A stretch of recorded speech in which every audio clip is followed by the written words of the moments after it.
ovarian cycle, a programming 28, which is foundation of ART.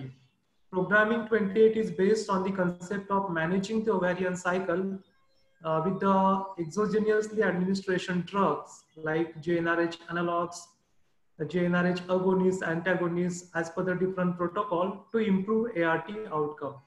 MQR promised to deliver all possible support in terms of therapeutic agents and academic support like this.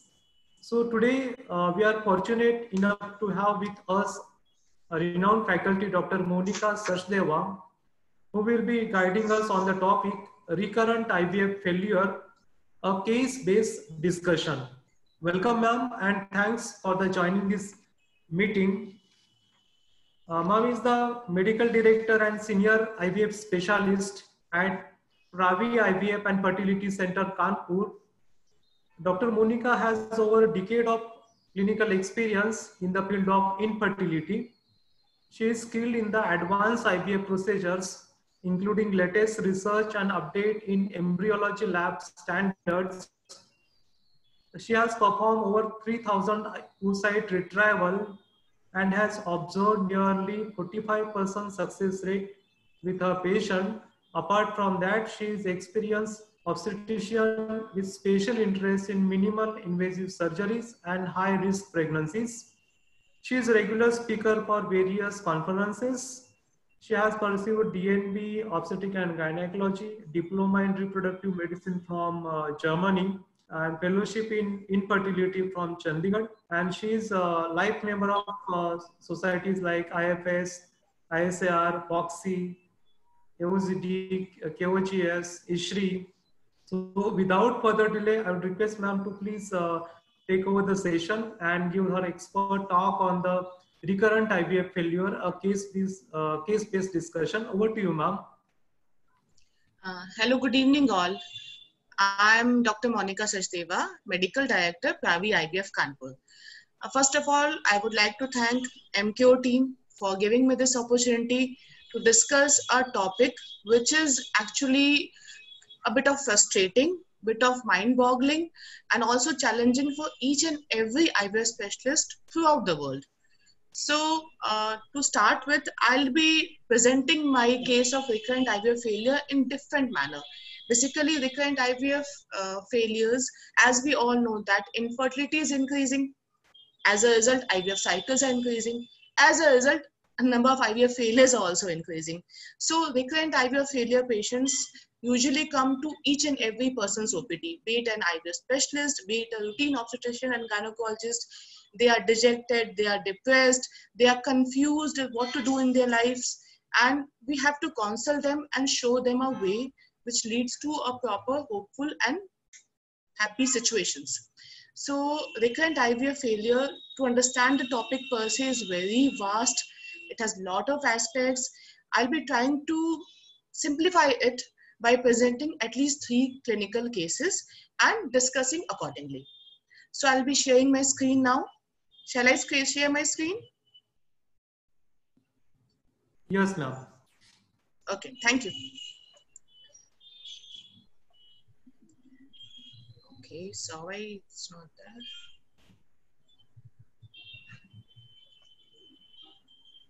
there. Wait a minute. Yes, yes.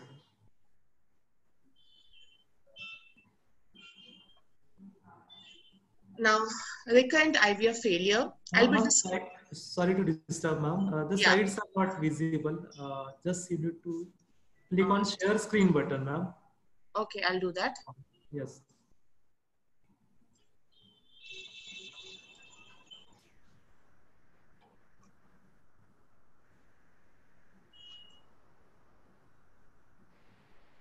Now it's okay? Yes, just you need to put on full screen mode, ma'am. Now. Yeah. Yes, yes. Thank you. Thank you. My first case would be a 34-year-old female. She has never conceived in spite of 6 years of trying. She has undergone 4 failed IVF cycles with ICSI. Her husband was originally diagnosed as oligospermia with a sperm count of 8 to 10 million and 40% motility. Husband had normal endocrine parameters and no associated medical disorders. So the diagnosis was male factor oligospermia. Eventually, they had 3 IVF ICSI cycles, and over the span of 4 years, the couple had got transferred 4 expanded blastocysts, 2 fresh, 2 frozen, and more recently, 3 good quality day 3 embryos twice. All have failed to propagate to a pregnancy. So the most probable cause was in this case of unrecognized immunological implantation dysfunction. Now coming to this, we'll discuss about it, how to proceed further. First of all, I would like to define what is recurrent IVF failure.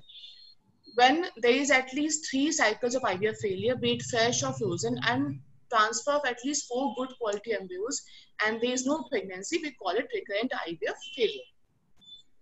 There are a lot of causes, and practically recurrent IVF failure has been divided into 3 things. One is multifactorial, second is endometrial, and third is idiopathic.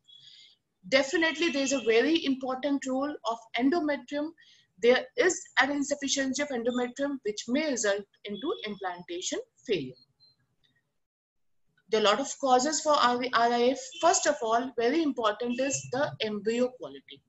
Now, the current methods in the current scenario, they are not always accurate to predict the quality of the embryo very accurately. Then comes the oocyte quality. Whenever a patient of recurrent IVF failure comes over to us, we need to assess the previous IVF stimulation protocols. How was the response? Whether it was a poor response, number of oocytes retrieved, number of oocytes fertilized, the number of immature oocytes, and how many embryos were formed. Also, if currently she has a high FSH, low AFC count, and a low AMH, it could be a possibility that recurrent IVF failure was because of poor oocyte quality. Now coming to sperm quality. Now sperm quality, sperm DNA damage has shown a bit of role in miscarriages, but in recurrent IVF failure, there are no proven data that sperm DNA damage may be hazardous. Also, it is very important to know when there is a case of unexplained recurrent IVF failure, at least 2.5% of couples have shown to have balanced chromosomal translocation. So here comes the role of karyotyping. Uterine factor, nevertheless, is very, very important when it comes to the causes of recurrent IVF failures. Congenital uterine anomalies like septum, maybe a partial septum, a complete septum, a small septum, or whatever be it, if they are corrected, they reduce the miscarriage rate from about 80% to 30%. Acquired intracavity conditions like submucous fibroid, endometrial polyps, and intrauterine adhesions are also responsible for recurrent IVF failures. It is very important to know, as it is shown in the slide, that unrecognized intrauterine pathologies are 25 to 50% responsible for recurrent IVF failures. So a study of cavity is very, very important whenever a recurrent IVF failure patient comes to us. Immunological causes. So there's no proper consensus whether we should have a detailed investigation when it comes to immunological causes of recurrent IVF failures. Thrombophilic conditions are an important cause of recurrent IVF failure. Especially, we have seen that presence of one or more anti-phospholipid antibodies have a 3-fold increase in the chances of ART failure, especially with factor V latent mutation. There are a lot of tests when it comes to implantation dysfunction, autoimmune pathologies, NK cell activity, IgG, IgM for antiphospholipid antibodies, anti-thyroid antibodies, antimicrosomal antibodies, and so on and so forth. Now coming to the immunological cause, like in this case, we could predict that there could be some immunological cause. Broadly, there are 2 treatment modalities. One is IVIG. Now that is an expensive procedure that is a blood product, and there are chances of anaphylaxis in those treatments. So practically now it is not used. Intralipid infusion, 20% intralipid infusion has a very good role. With low dose steroids, they are not a blood product, they are comparatively cheap, and they can be definitely used when we are suspecting any immunological cause of recurrent IVF failures. Other causative factors should be always kept in mind. First of all is obesity. A proper BMI has to be maintained when we want a patient for an IVF cycle. Any elevated BMI has a negative impact on achievement of pregnancy, and that is very clear from this chart. Second comes smoking. Again, it is an alarming fact that when there's a second-hand tobacco smoke, means we are the passive smokers, the patients are passive smokers, there's a 52% increase in the implantation failure, and there's 25% decrease in the odds for the live birth in these patients. So cigarette smoking is such hazardous for the husband as well as the wife. Now coming to uterine fibroids, many a time it is a theory that submucosal fibroids, if they are not indenting into the cavity, we can leave them aside, we can go proceed with IVF. But there's a 21% relative reduction in the live birth rate in the non-cavity distorting intramural fibroids in comparison to women who are without fibroids. Embryo transfer techniques. Faulty embryo transfer techniques definitely lead to recurrent IVF failures. So there's a comparison between clinical touch embryo transfer techniques and ultrasound guided embryo transfer techniques. And definitely ultrasound guided embryo transfer techniques have a superior results. When it comes to fresh embryo transfers, it has been seen that any woman who has more than 2 IVF failures, there has been seen to have elevated progesterone on the day of STD trigger. So we should analyze progesterone on the day of STD trigger if we are planning for the fresh embryo transfer in a lady. Because if progesterone is more than 1.5 nanogram, the chances of failures are definitely there. Hereditary thrombophilia, I think we have discussed it before itself. Mutation by factor V laden and MTHFR gene mutation are also risk factors for recurrent IVF failures. So how will we investigate a patient of recurrent IVF failures? I think we can start with 1, 2, 3 and so on and so forth. First of all, we should always assess the ovarian functions. Then comes the sperm quality.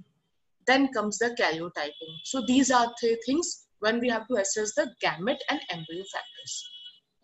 Now comes the uterine factors. Our TBS ultrasound is quite helpful. If required, we can repeat the HSG. HSG is a cost-effective method of finding out the cavity, especially if we are suspecting a septate uterus or grade 3, grade 4 adhesions. Sonohystrography is also quite useful. Hysteroscopy is the gold standard.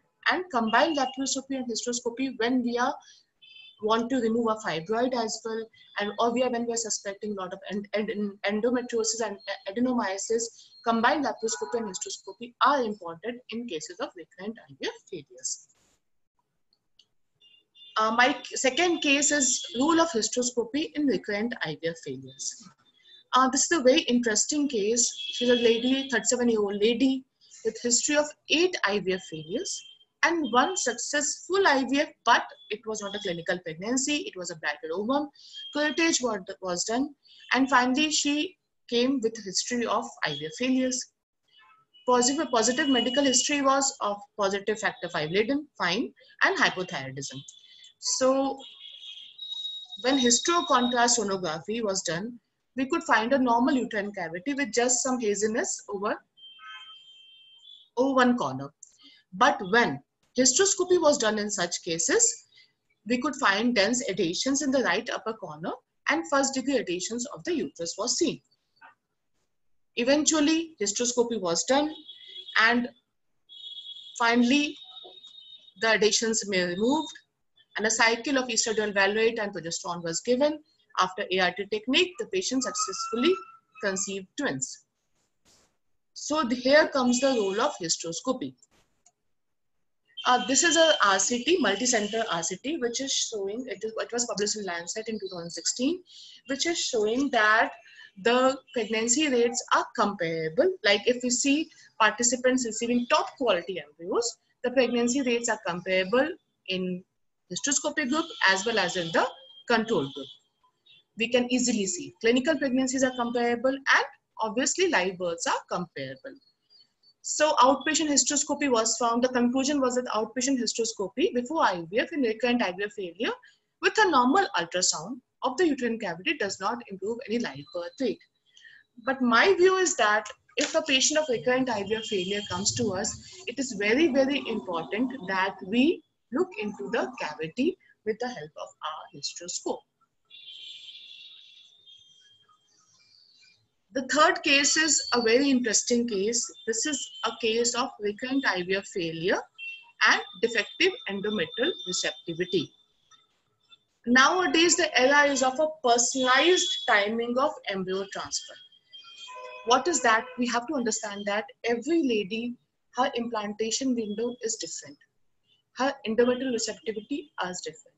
And now there are tests which can test the endometrial receptivity, which can help us in timing the transfer of an embryo.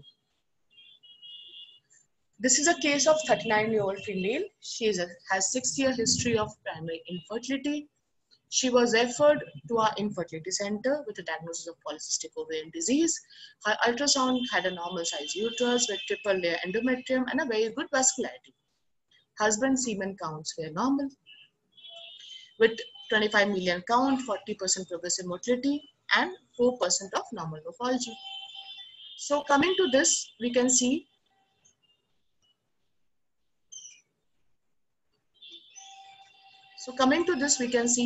that to avoid hyperstimulation, IVF-IC was done and 33 cumulus oocyte complexes were retrieved.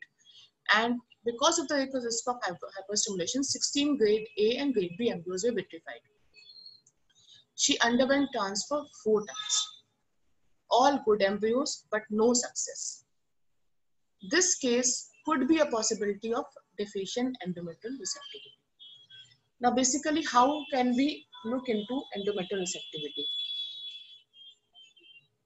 This is a test which is called endometrial receptivity ERA test. This is a quick and easy endometrial biopsy technique. In it, the timing of ERA is done.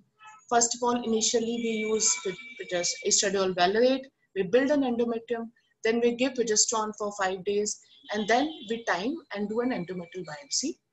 The endometrial biopsy is taken, the RNAs are obtained, and they are analyzed, and then finally, by an ERA predictor, it is reported as receptive or non-receptive, depending upon the RNA results. If the endometrium is non-receptive, the test enables us to find a personalized window of implantation for each and every patient in majority of cases. So this test can be helpful when we want to study the endometrial receptivity because it is going into the genetic level. We are looking into the genetic level and finding the receptivity and when is the endometrium receptive in her case. Now coming to management of RIF. Basically RIF is a really complex treatment. There's a multidisciplinary approach is required.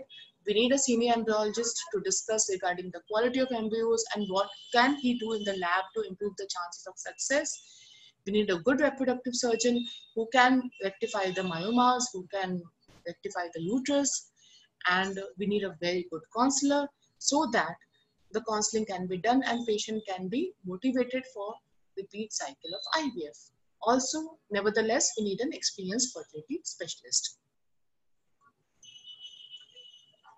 So, first of all, whenever a case of recurrent IVF failure comes to us, it's very important that we review the diagnosis. We definitely look into the underlying cause of infertility, what treatment protocol was used before, and how was the response to stimulation, what quality of embryos were found, and what explanation was given by particular IVF center that why the results were not there. It's also important to do the appropriate counseling of the couple. If their prognosis is poor, less than 5% chances, we should discourage the couple regarding to undergo fresh IVF cycles. Also, it is very important, reasonable to pursue the further treatment if we feel that she can be successful after so many long failed attempts. And we should modify and change the treatment protocol only after appropriate investigations are done. Lifestyle changes are very, very important. Very important when it comes to recurrent IVF failure. We cannot deny this fact.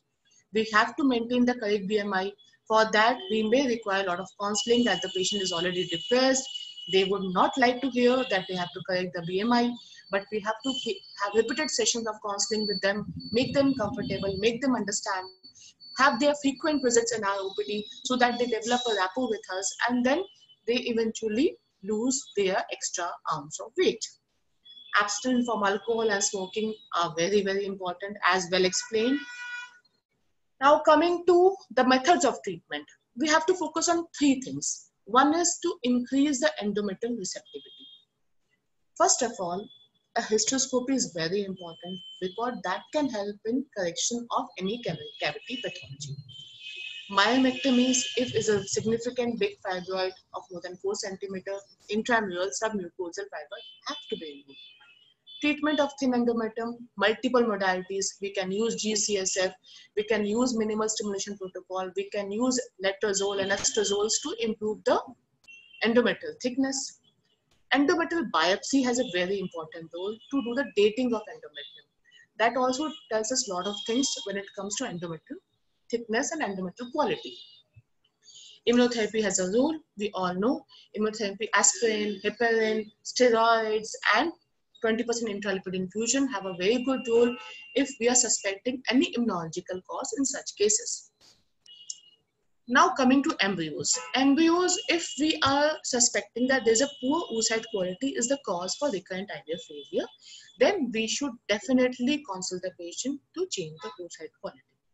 If at all they're not willing, they want to go for their oocytes, and if at all their egg quality there's no history suggesting a poor oocyte quality, neither their reports are suggesting, then we should combine PGS with our IVF procedure to find about the genetically competent embryos and transfer them only.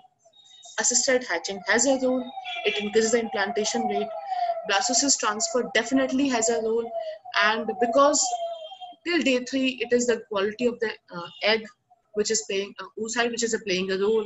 Day 3 to day 5 journey, sperm has a very big role, and if we are transferring a good quality blastocyst, we definitely know that the sperm and the egg both are behaving properly, and we can transfer a good blastocyst. And improving our ET technique. So a recurrent IVF failure, always a senior IVF specialist would transfer with using all her experience to make it successful.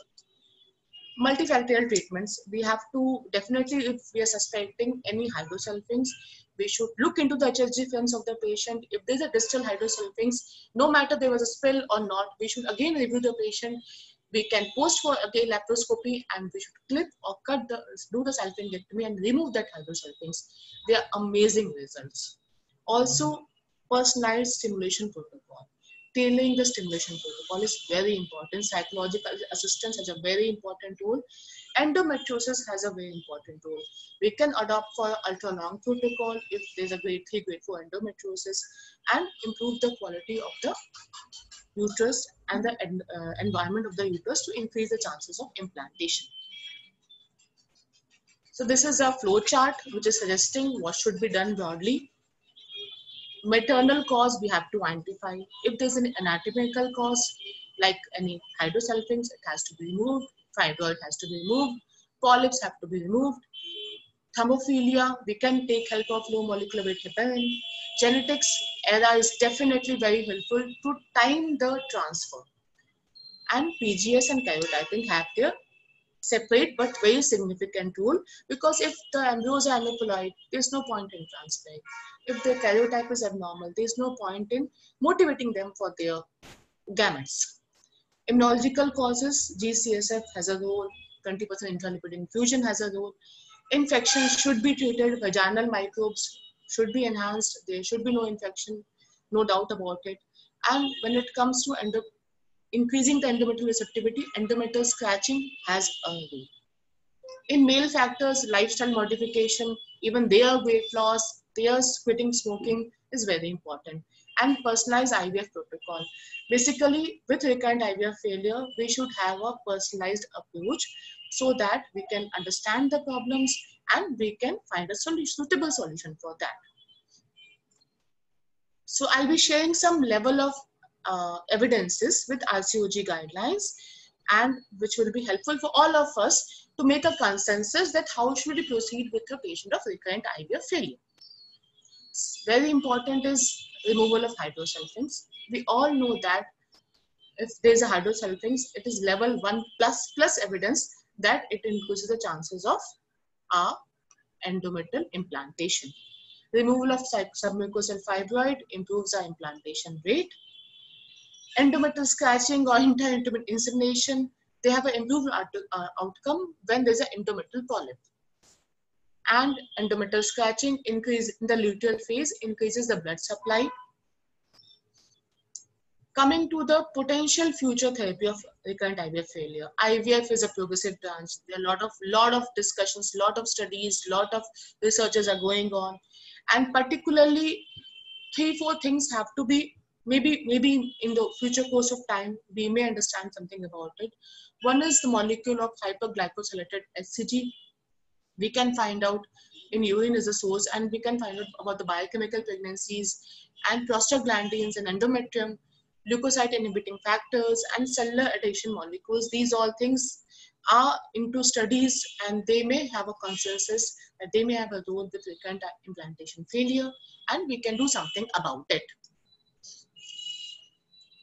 So basically, over the course of time, what it has been found out that incidence of live birth and mean time to pregnancy is there. Basically, in 5 to 5.5 years of unexplained RIF, there has been some conceptions, there have been some pregnancies. So we have to consult the patient and make them hopeful that if there is unexplained RIF, there may be a spontaneous conception over the course of time. So this is all about recurrent IVF failure. This is a quite vast topic. A lot of things have to be enlisted. It is very case to case personalized, and we have to find out the etiology and treat it accordingly. Definitely, we will have good results if we have a systematic approach with a case of recurrent IVF failure. Thank you. Thank you, ma'am, for your excellent talk on the recurrent IVF failure. Dear doctors, thank you for joining this meeting, and session is open for the discussion now. You can put your queries in the chat box so that I can read the queries on the behalf of you, or you can directly unmute yourself and directly discuss with Dr. Monica Sachdeva, ma'am. So ma'am, with your permission, I would like to take a couple of queries from the audience. So yeah. Yeah. So we have one query from Dr. Kanchan Sharma. Mm-hmm. She wanted to understand little bit detail about the endometrial ERA test, and she has also asked at which place do you send tissue for endometrial ERA test? Endometrial receptivity array. This is a test where what we do is we build the endometrium, particularly in which patients we do. First of all, when she gives a history of a transfer of good quality embryos and a good cavity, good sperm count, and she has failed. So practically we are not able to find out any particular cause. Her antiphospholipid antibodies are normal and everything is normal. So in unexplained RIF, we can take a definitely help of ERA. In ERA, what we do is we build the endometrium from the 2nd, 3rd day of menses by giving estradiol valerate. And after the endometrium is around say 6 to 6.5 millimeter, we add progesterone, particularly on the 11th, 12th day of the cycle. And for 5 days, we give progesterone. After that, on the 6th day, we do the biopsy. This is P plus 5 day. We do the biopsy with a specialized ERA kit, and we send it to Egiomix company, which it carries it all over to the Spain, and they do a lot of genetic testing, and the RNA microarray is done, and the conclusion is made on which day the embryo will be receptive. Endometrium will be receptive for the embryo. It can be receptive, it can be non-receptive, it can be pre-receptive, it can be post-receptive. So that helps us to transfer in a personalized way. Okay. Thank you, ma'am. In the chat box, you have one compliment from Dr. Priti. Very nice and crisp topic. Thanks. So, ma'am, do you perform this test for the endometrial receptivity routinely in IVF or? No. But I perform only on those patients where in previous IVF cycles, the failure cause was not the oocyte quality, Neither it was the sperm quality, nor it was the uterus. In unexplained RIF, I have found good results with ELA tests. So when you screen for the IVF failure, recurrent IVF failure, Yeah. so you consider age and BMI of the patient, they might contribute for the recurrent IVF failure? Definitely, BMI does contribute, and even age does contribute, because as age increases, the oocyte quality decreases. And recurrent IVF failure, as we see, the definition itself suggests that any transfer below the age of 40. So does any hormonal levels that also matters for the recurrent IVF failure? Serum progesterone, if we are doing a fresh embryo transfer, and serum progesterone is measured on the HCG day of trigger, and if it is on the higher side, there are chances of failures in that cycle. We should actually cancel the cycle, freeze the embryos, and transfer later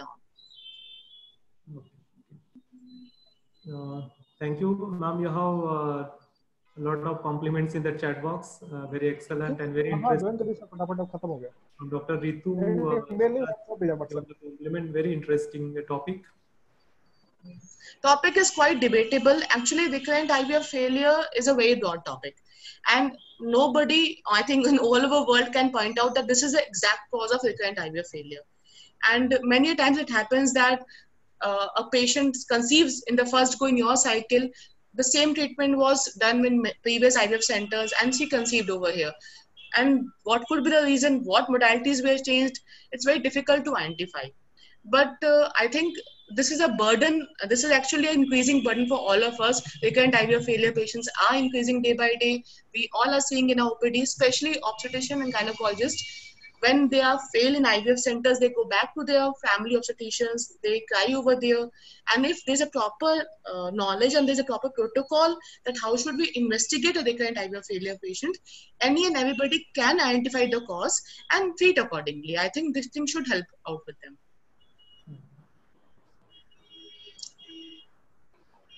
So I think there are no further queries in the chat box. Yeah. So with your permission, just as a formality, I'll hand over the session to our business manager of the North and East Zone. Dr. Rajneesh, yes, our respected General Manager, Mr. Rajiv Agrawal, is available with us. So, online. I didn't notice him, sorry. So with this, I'll invite our divisional head of the Iowa division, Mr. Rajiv Agarwal, sir, for the formal vote of thanks. So Rajiv, sir, over to you. Yeah. Thank you, Dr. Rajneesh. On behalf of MQ Pharmaceuticals, I really like to thank Dr. Monica Sachdeva for a wonderful webinar, and thanks a lot for agreeing the webinar with us. And we are really privileged and honored, madam. And it was a wonderful session. And I would like to also thank all the doctors who have patiently attended this webinar. In this difficult time of COVID, our team is highly committed to do a lot of such activities in future also. So we'll do more programs in future, and we wish you all the best, safe and healthy life from MCure family. Thank you very much, madam. Thank you. Thank you, Dinesh, also for coordinating. Thank you very much. Thank you, sir. Thank you very much, Dr. Monica, ma'am. Thanks a lot, and thanks a lot to who has attended this wonderful webinar. Thanks a lot. Thank you, madam. Thank you. Thank you. Namaste. Thank you. Namaste.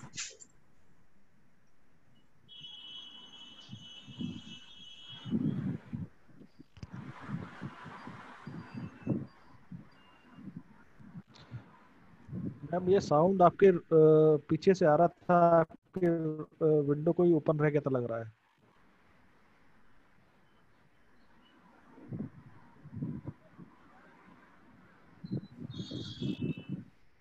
ठीक है, I think we can